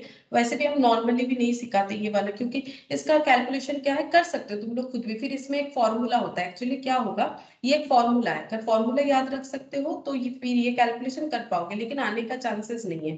ये क्या होगा, एक्सपेक्टेशन अगर कैलकुलेट करना है, कुछ नहीं, यहाँ पर तो मैंने लिख के दिखाया ही है, मैंने सारा चीज कर ही रखा है। तुम लोग को एक्स का वैल्यू 1 से लेकर 6 तक लिखना पड़ेगा, और केसेस का जो भी वैल्यूज आया वो लिखना पड़ेगा। अब ये पी क्यू, क्यू पी कहाँ से आ रहा है, ये वाला Q P Q square P Q Q P, देखो वही किया है। फिर इन्होंने क्या किया यहाँ पर, इंटू किया है, एक्स इंटू पी होता है, वही चीज को मल्टीप्लाई किया। फिर इसका एक फॉर्मूला होता है, जैसे कि a प्लस बी का होल स्क्वायर का मतलब होता है ना, A square plus 2ab plus B square लिखते हैं, वैसे ये क्यूबिक फॉर्मूला में 1 minus Q to the power -2 होगा। जरूरी नहीं है, अगर तुम लोग ये याद रखना ही है कुछ, ठीक है। ये इससे बेटर है कि अगर ये क्वेश्चन ऐसा आता है तो याद रखो कि 1/p होता है, ठीक है। अगर 1/p होगा, बाकी 6 का तो वैल्यूज तुम लोग को पता ही है कि प्रोबेबिलिटी का वैल्यू क्या होगा 6 आने का, 1/6, और नहीं आने का 5/6। तो p का वैल्यू प्रोबेबिलिटी ऑकर्ड होने का है, तो p आएगा सॉल्व करके, तो 1/6 पुट करोगे तो एक्सपेक्टेड वैल्यू 6 आ जाएगा, अगर ये एमसीक्यू में आता है। जबकि 99% चांस है कि नहीं आना चाहिए, फिर भी अगर आ जाता है तो ये 1/p याद रखना कि इसको सॉल्व करके 1/p होगा, अगर ऐसा क्वेश्चन आता है। इसलिए मैंने जस्ट ये वाला लिखना सिखा दिया कि कैसे करके होगा।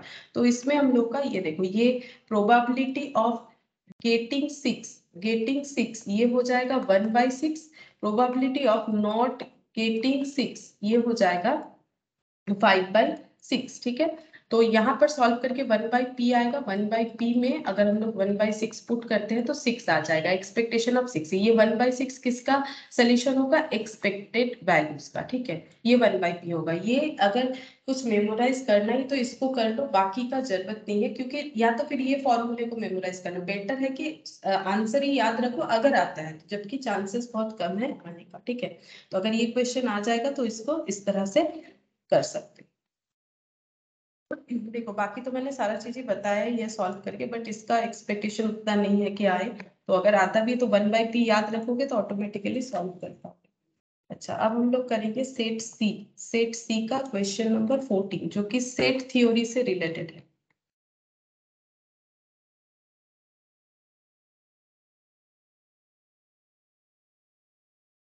सेट सी का क्वेश्चन नंबर 14,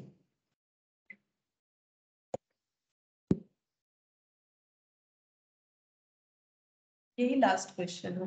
देखो क्या बोला है, for a group of student 30%, 40%, 50% fail in physics chemistry and at least one of the two subject respectively, ठीक है। पहले थोड़ा सा नोट डाउन कर लेते हैं जो भी बोला है। सेट सी का question number, failed in physics,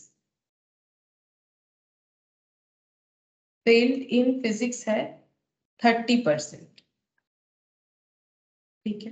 फिर क्या बोला है देखो, 40% केमिस्ट्री, फेल्ड इन केमिस्ट्री, ये है 40%। उसके बाद बोला है and at least one of the two subject respectively, तो failed in either, at least one बोला है तो या तो आइदर फिजिक्स और केमिस्ट्री।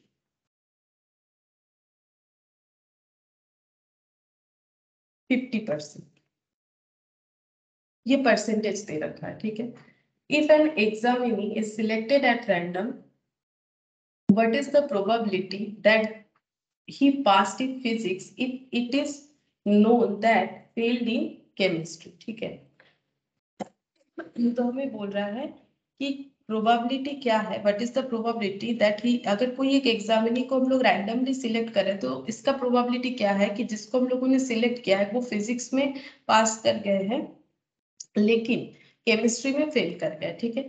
अच्छा, अब हमें पता है कि टोटल परसेंटेज मतलब 100 होता है, तो अगर हम लोग इसको नंबर में ट्रांसफर करना चाहे तो 100 अगर टोटल है तो 100 का 30% 30 हो जाएगा, इसका चेंज। यहाँ पर अगर परसेंटेज को नंबर में ट्रांसफर करना चाहे तो ये हो जाएगा 40।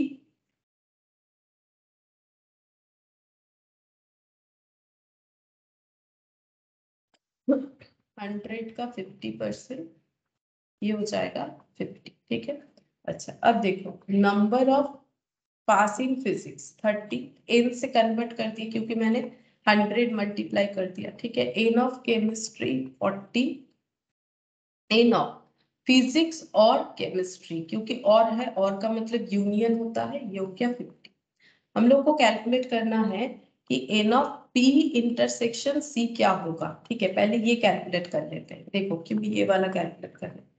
पी यूनियन सी का मतलब क्या होता है, n of p plus n of c minus n of p intersection c. ये पहले कैलकुलेट करते हैं। पी यूनियन सी मतलब या तो केमिस्ट्री या तो फिजिक्स में फेल है 50%, फिजिक्स में 30, केमिस्ट्री में 40, तो पी इंटरसेक्शन सी कितना हो जाएगा 70, तो पी इंटरसेक्शन सी 70 माइनस 50 यानी कि 20, ठीक है। तो ये क्या आ गया, फिजिक्स एंड केमिस्ट्री, ठीक है। ये वाला क्या आ गया, फिजिक्स एंड केमिस्ट्री। इसको हम लोग लिख सकते हैं failed in both physics and chemistry. यहाँ पर लिख दो number of student failed in both physics and chemistry, ये है 20, ठीक है। ये 20 निकल के आ गया। तो अब हम लोग ये कैलकुलेट कर लेते हैं इससे, number of student who passed in physics and physics और इन केमिस्ट्री, ठीक है। हम लोग को ये कैलकुलेट करना है पहले कि हम लोग पहले ये कैलकुलेट कर लिया, हमें ये दे रखा था कि कितने जन फिजिक्स में फेल किए, कितने जन केमिस्ट्री में, कितने जन दोनों में। हम लोगों ने ये कैलकुलेट कर लिया, मतलब कितने जन कोई भी एक सब्जेक्ट में। फिर हम लोगों ने ये कैलकुलेट किया कि बोथ सब्जेक्ट में फेल कितने लोग किए। अब हम लोग ये कैलकुलेट कर सकते हैं कि कम से कम एक सब्जेक्ट में पास, या तो फिजिक्स या तो केमिस्ट्री में पास किए ऐसे कितने लोग हैं। तो टोटल 100 स्टूडेंट है, उसमें से अगर 20 स्टूडेंट ऐसे हैं जो फिजिक्स केमिस्ट्री दोनों में ही फेल कर चुके हैं, तो 80 ऐसे स्टूडेंट है जो या तो फिजिक्स में पास है या तो केमिस्ट्री में पास कर रहे हैं, ठीक है। या तो फिजिक्स में पास है या तो केमिस्ट्री, क्योंकि टोटल 100 स्टूडेंट है। 100 स्टूडेंट का मतलब क्या, वहां पर फेलियर स्टूडेंट भी है, नॉट फेलियर स्टूडेंट भी है। अगर वहां से मैंने ऐसे स्टूडेंट को हटा दिया जो दोनों चीजों में क्या है, फेल है, फिजिक्स में भी फेल है, केमिस्ट्री में भी फेल है, तो हमें वो सारे स्टूडेंट मिल जाएंगे जो ओनली एक सब्जेक्ट में फेल है, एक में पास है। मतलब इसका मतलब वो पास इन फिजिक्स और केमिस्ट्री, या फिर वो फेल्ड इन फिजिक्स और केमिस्ट्री, बात एक ही है। अगर हम लोग ऐसे स्टूडेंट को हटा देते हैं जो दोनों सब्जेक्ट में फेल है, तो हमारे पास ऐसे स्टूडेंट आ जाएंगे या तो वो किसी भी सब्जेक्ट में फेल नहीं है। ये 80 का मतलब किस टाइप ऑफ स्टूडेंट आ गया, 80 का मतलब वो स्टूडेंट है जो आइदर फेल इन फिजिक्स, ठीक है, either fail in only physics, या फिर आइदर फेल इन केमिस्ट्री, या फिर सिर्फ केमिस्ट्री में, या फिर नॉट फेल्ड इन बोथ, या फिर नॉट फेल्ड इन बोथ, ऐसा ये हो जाएगा। टोटल 80 स्टूडेंट में ऐसे लोग हो जाएंगे। अब हम लोग यहाँ पर चेक करते हैं number of students who passed in physics। कितने लोग ऐसे हैं जो कि फिजिक्स में पास किए, तो फिजिक्स में फेल कितने लोग हैं 30, तो पास कितने होंगे टोटल 100 में से 30 हटा देते हैं 70। सिमिलरली ये चेक करेंगे कि number of students who passed in chemistry, ये कितना हो जाएगा। फेल कितने किए हैं केमिस्ट्री में, फेल कर रहे हैं 40 पर स्टूडेंट्स, तो यहाँ पर 40 लेस कर दिए, तो यहाँ पर आ गया 60। ठीक है, अच्छा अब हम लोग कैलकुलेट करते हैं n of p union c. ठीक है, n of p union c का मतलब एन ऑफ पी पहले भी कर चुके हैं, लेकिन वो फेल के लिए किया था, अभी हम लोग पास के लिए करेंगे। ठीक है, तो आइदर पास इन फिजिक्स और पास इन केमिस्ट्री, तो number of student pass in physics, number of student pass in chemistry, number of student pass in both. ठीक है, तो दोनों में either either pass in physics और इन केमिस्ट्री ऐसे है 80। ठीक है, 80। देखो यहाँ पर तुम लोग सोच रहे हो कि मैंने पास बोल रहा है लिखा हुआ है fail, either fail in physics either fail in chemistry, मतलब या तो एक में फेल है दूसरे में पास है, इसका मतलब तो यही हुआ ना, एक में फेल है तो दूसरे में पास है, बात तो एक ही है। तो यहाँ पर हो गया 80 ऐसे कैंडिडेट है जो या तो फिजिक्स में पास है या तो केमिस्ट्री में, मतलब अगर फिजिक्स में पास है तो केमिस्ट्री में फेल है, केमिस्ट्री में पास है तो फिजिक्स में फेल है। फिर number of student pass in physics 70 और केमिस्ट्री में है 60, तो यहां से हम लोग P इंटरसेक्शन C कैलकुलेट कर सकते हैं बोथ सब्जेक्ट में पास।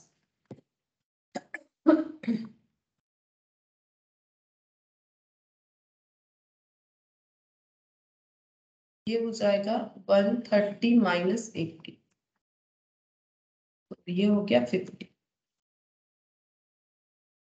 मतलब नंबर ऑफ स्टूडेंट्स, ये क्या आ गया, ये आ गया number of students passed in physics and chemistry, दोनों में पास करे ऐसे 50 स्टूडेंट्स है। ठीक है, अब हमें क्वेश्चन क्या बोला था, देखो क्वेश्चन छोटा सा है लेकिन उसमें एक्चुअली चीज तक पहुंचने के लिए हमें इतना सारा कैलकुलेशन करना पड़ेगा, क्योंकि बोला था यहाँ पर what is the probability that he passed in physics if it is known that failed in chemistry, इस तरह से बोला था। ठीक है, तो हम लोग कैलकुलेट करेंगे नंबर ऑफ स्टूडेंट्स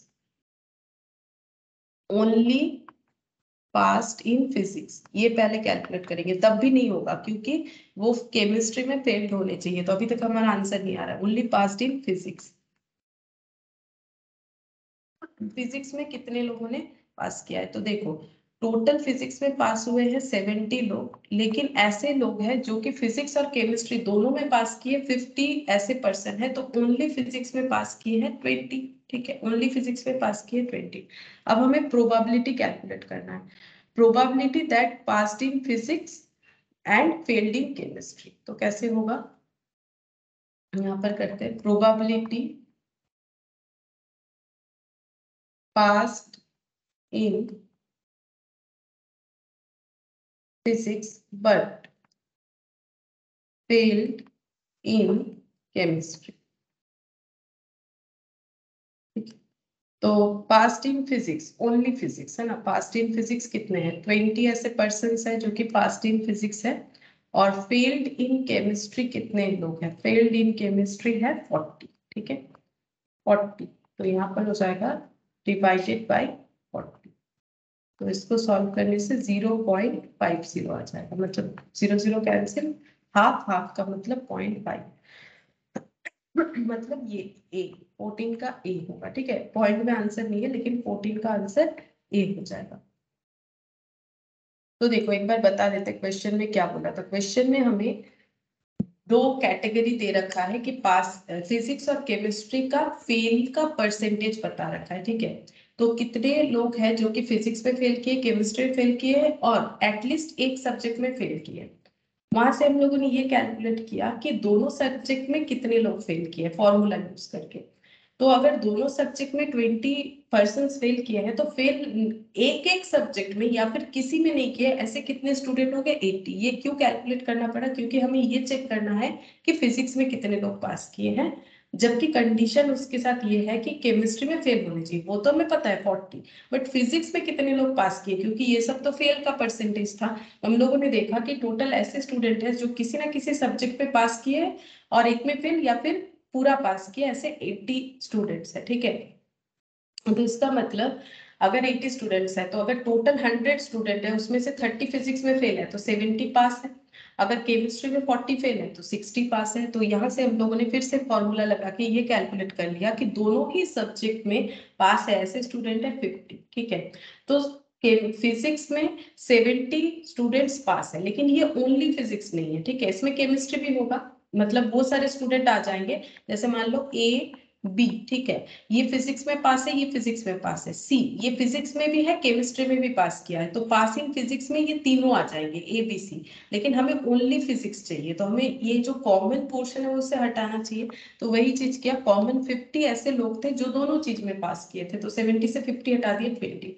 अब हमें यही चाहिए था वैल्यू, तो ये मिल गया। और जो कंडीशन दिया हुआ था उसका वैल्यू हमें गिवन था क्वेश्चन में, जिसको हम लोगों ने परसेंटेज पे अप्लाई करके 50 कैलकुलेट कर लिया था। तो डिवाइडेड बाई हम लोग का 50 नहीं, केमिस्ट्री में 40% जो है 40 स्टूडेंट्स जो है वो फेल किए थे, तो डिवाइडेड बाई 40 यानी 0.50। अब ये हाफ में आंसर है तो ठीक है, तो तुम लोग हाफ लिख के कर सकते हो, 0.50 लिखने का जरूरत नहीं है, ठीक है, जैसा ऑप्शन में रहेगा। अच्छा, और देखो प्रोबेबिलिटी में और हम लोग का कुछ नहीं है, हम लोगों ने, तुम लोग देख सकते हो हम लोगों ने इधर उधर से सारा क्वेश्चन किया है, लेकिन लगभग मैक्स टू मैक्स सारा क्वेश्चन ही कर लिया है, एक्सेप्ट यहाँ पर स्टार्टिंग में कुछ एमसीक्यूज एकदम स्टार्टिंग में जो है, ठीक है, initially probability was a branch of, ये सब जो है थियोरेटिकल दे रखा है। बाकी ये मतलब पॉइंट 1 को छोड़ के शायद 1 या 3, 1 2 3, इसके अलावा बाकी सारे क्वेश्चन जो है हो गए। अगर तुम लोग चेक करोगे इधर उधर से हुआ है लेकिन हो गया, तुम लोग अपने कॉपी में अगर चेक करोगे मैक्स टू मैक्स सारा क्वेश्चन ही हो गया, और काफी है, ठीक है, मैंने बहुत सारा क्वेश्चन करवाया है।